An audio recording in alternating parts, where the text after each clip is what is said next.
2022년 7월 19일 이정훈입니다. 저는 윤석열 대통령이 제2의 이명박 대통령, 아니야, 어쩌면 이명박보다 더 실패한 보수 대통령이 박근혜인데 제2의 박근혜 대통령이 될 수 있다고도 봅니다.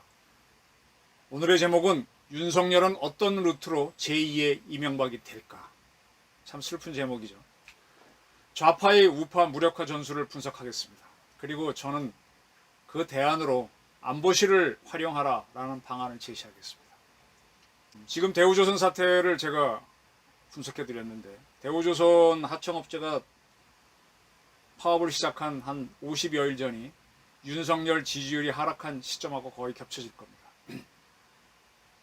지금 대한민국은 국회가 원구성이 안 됐어요. 후반기 이끌어갈 국회의장으로 김진표 민주당 의원을 뽑아놓기만 했지 원이 구성이 안 됐습니다.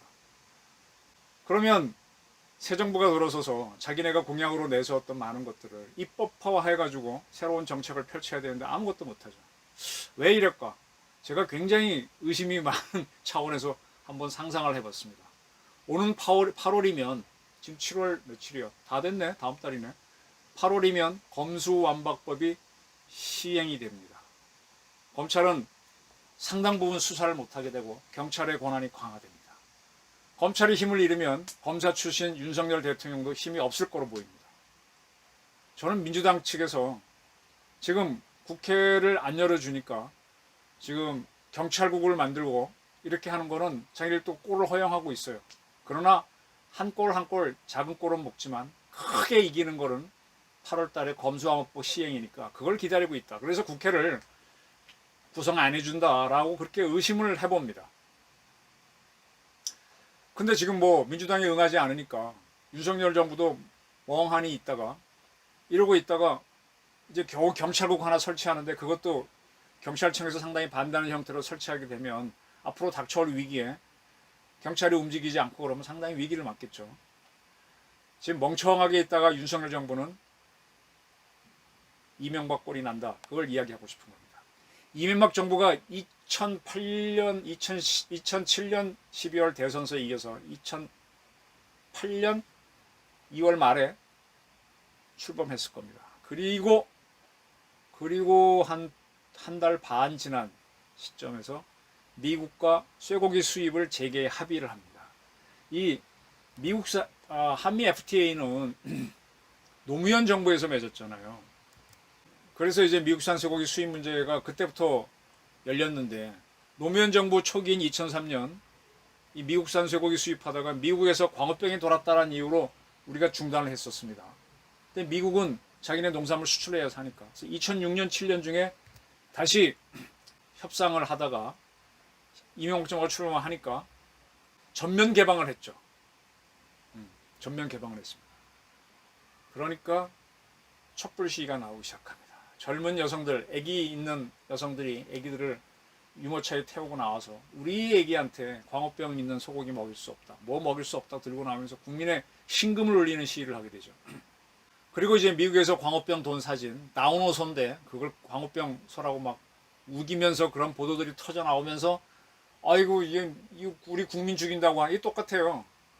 참 이 원자력 발전소에 나오는 뭐가 사고가 나면 그거 갖고 몇 사람이 죽을 수 있다 이렇게 분석하는 사람들이 많죠. 네. 맞겠죠. 여기서 100알이 나온다. 100개를 100명 입에다 넣어주면 100명이 다 죽겠죠. 그거 핀셋들 집어서 이 아 하고 집어넣어줘야 되죠. 먹는 놈도 예 하고 받아 먹어야 되고. 근데 이게 공기중으로 휙 떴다 그러면 근데 코바람이 들어오겠습니까? 저 자연바람이 더 센데 이건 제로에 수렴하는 겁니다. 이제 그렇게 해서 원자력을 위험하다 그래가지고 탈핵 시위를 그렇게 해서 애먹게 하다가 결론적으로 경주에 방패장 짓고 나니까 뭐 아무 문제도 없잖아요. 그렇게 위험하다 그래서 문재인이 집권까지 했지 않습니까? 탈핵 정책 편에서. 근데 이미 그거를 이명박 정부 때 광우병 소고기 돈다고 해서 위험을 마구마구 막 퍼뜨려 갖고 근데 거기에 이명박 정권이 대응을 못합니다. 어벙하게 있다가 당합니다. 그때 청와대 요즘 개방한 데 가보시면 뒷산이 있죠. 뒷산, 북악산. 거기 올라가면 미남불 가는 코스 있고, 뭐 거기 어둡게 올라가서 이 양반들이 저 멀리서 들려오는, 광화문에서 들려오는 아침 이슬 노래를 들었다 그러죠. 광화문 뒤에 저 청와대에 저 미남불 있는 자리에도 가보고 대통령 관저에도 가봤는데, 거기에서 청와대 앞에도 이렇게 상당히 면적이 있고, 그 앞에 경복궁이 있고, 저 멀리 이제 광화문 사거리 쪽에 있는 건물들이 보이는데, 거기서 들려오는 소리를 들었다. 상당히 구중궁궐인데 그게 들렸다면 겁이 났을 겁니다. 그거 시위를 막기 위해서 경찰이 광화문 이순신 제독 동상 앞에 자동차로 이렇게 했는데, 그걸 명박산성이라고 놀리면서 계속 뭐 이렇게 했었죠. 자, 저는 제가 누차 말씀드리지만은 이 공직에 있는 거는 지휘관이라고 하는 거는요, 두 가지로 지휘를 하는 겁니다. 원래 그 기관이 해야 되는 고유의 임무, 그건 당연히 잘해야 돼요. 당연히 잘해야 돼요. 선생님이라면 공부 가르치는 일은 무조건 잘해야 돼. 그건 기본이고, 그 다음은 뭐냐, 내가 교육을 잘하고 있다, 내가 이걸 홍보를 잘해야 되고, 두 번째로 우리 조직 내에서 문제가 생겼을 때 그걸 빨리 처벌하는 감찰, 사정을 잘해야 됩니다. 그래서 기관장이 된 사람은 기관장한테는 공보관이나 감사관이 직속으로 돼 있습니다. 그리고 그 공보하고 감사는 전 파트를 다 맡아요. 그 밑에 사람들은 부장별로 해갖고 총무, 인사 이걸 맡지만은 이건 다 맡는 겁니다. 이 두 파트가 전체를 봐주면서 그리고 돌아가면 조직이 잘 되는 건데, 바로 이명박 정권은 뭘 못했느냐? 홍보전에서 못했어요. 좌파들이 그렇게 어린아이 몰고 나와서 시위할 때 거기 대응을 못한 겁니다. 박근혜 대통령도 탄핵을 당했는데 더 심하게 탄핵을 당했죠. 결국은 뭐 한 거예요? 홍보에 실패한 겁니다. 저쪽에서 최순실 게이트를 들고 나와서 막 부풀리, 지금 보니까 아무것도 아니죠. 그걸 못 막은 거예요. 그때 속고 아줌마가 나와서 내가 박근혜를 지지했는데 내가 박근혜한테 속고 최순실한테 속고 나갈 때 그걸 막지 못한 거죠. 문재인 정권은 왜 5년을 다 채웠냐? 홍보를 잘했어요. 어쨌든 홍보를 잘했어요. 탁현민 같은 기술자도 있어요. 근데 지금 윤석열 정부를 보게 되면 홍보가 없어요. 강인선 대변인만 가끔 보이고, 이제 최영민, 맞나? 이름도 최영범인가? 어쨌든 공보수석이 해수부 공무원 사건, 북한 강제 북송 선언 사건 관련해서 이제 나와서 얼굴을 최영범 처음 봤는데 전부 다들 근엄해요. 자기가 무슨 굉장히 요인인 것처럼 앉아 있는데, 그런 자리에 있을수록 자꾸 실무자를 만나서 격려해주면 그분들이 아이디어를 주는데 근엄하겠다. 이상민 장관도 근엄하겠다. 딱 내가 지금 윤석열 정권에서 실무적으로 움직인 사람 누구냐 꼽으라면 한동훈을 꼽겠습니다. 한동훈 씨는 자기 자신이 굉장히 젊은 나이에 소년 등과 한 친구죠.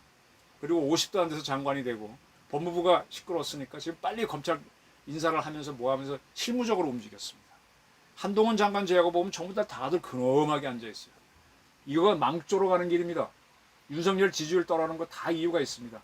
대우조선 하청업체가 노조에서 이렇게 시위를 하고 있다면 벌써 움직였어야지. 노동부 장관 뭐하고 있는 거고, 행정안전부 장관 뭐하고 있는 겁니까? 얼빠진 사람들입니다.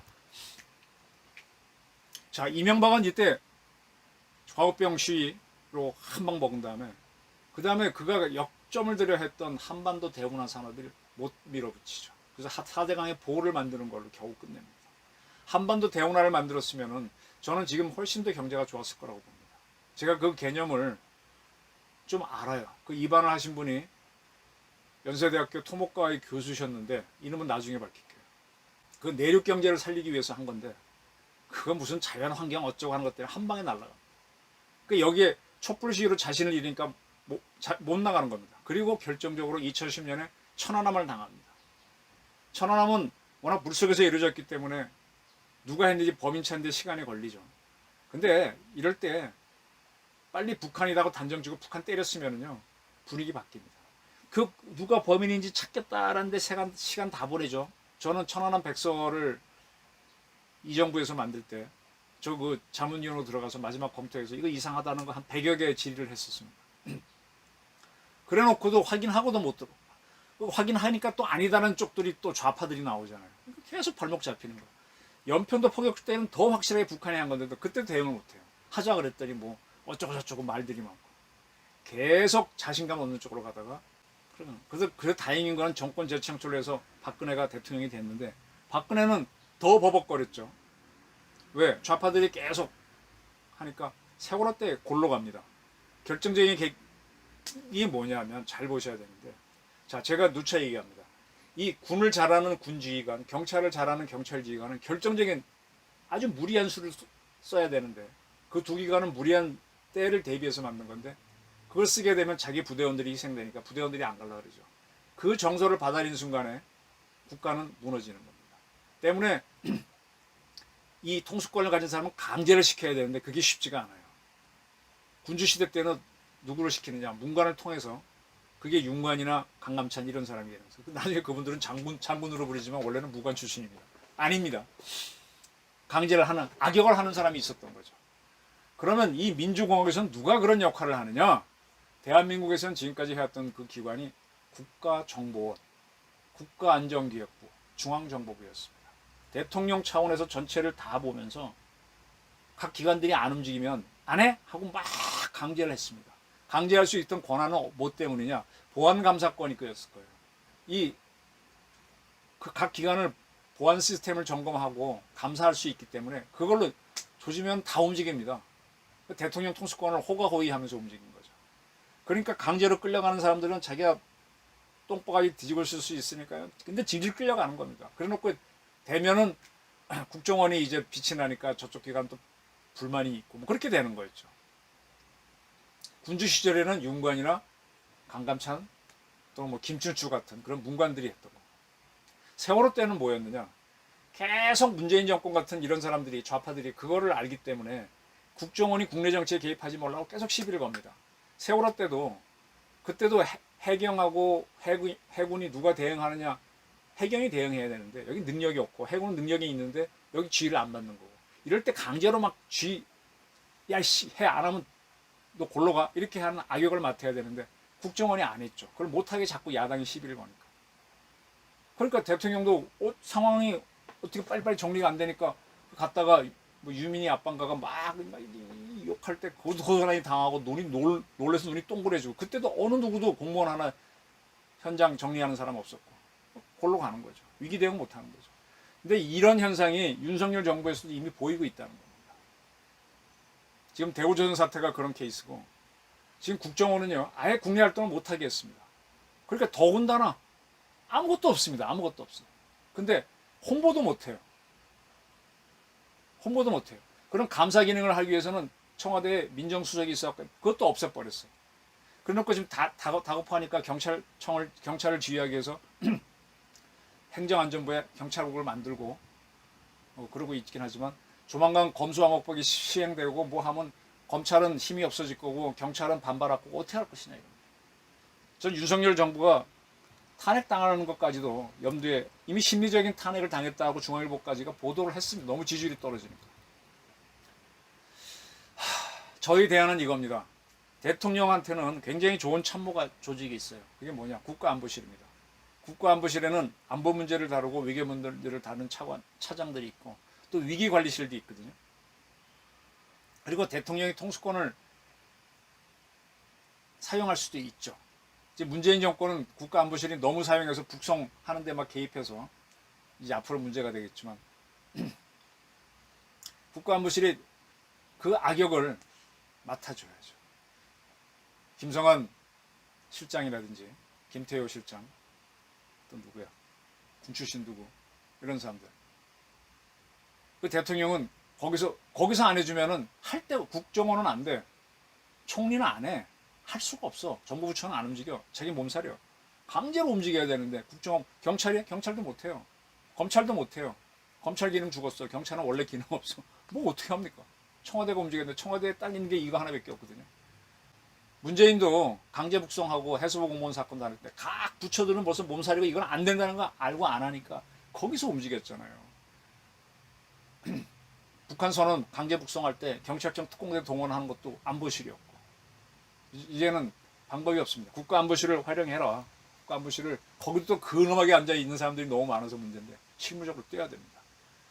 좌파는 우파를 무력화시키는 데 위해서 계속 이제 홍보전으로 들어갈 겁니다. 이제 대우조선 하청업체 시위부터 시작되었고 막 들어갈 겁니다. 8월달 검수완박법 시행에 맞춰서 민주당은 그걸 편성하려고 노리고 있을 겁니다. 그 지금 대우조선 사태에 대해서 민주당은 편들어주고 있죠. 안보실이 움직여야 됩니다. 윤석열 대통령은 제2의 이명박, 제2의 박근혜 대통령이 되지 않기를 정말 간절히 바라는 바입니다. 경청해 주셔서 감사합니다.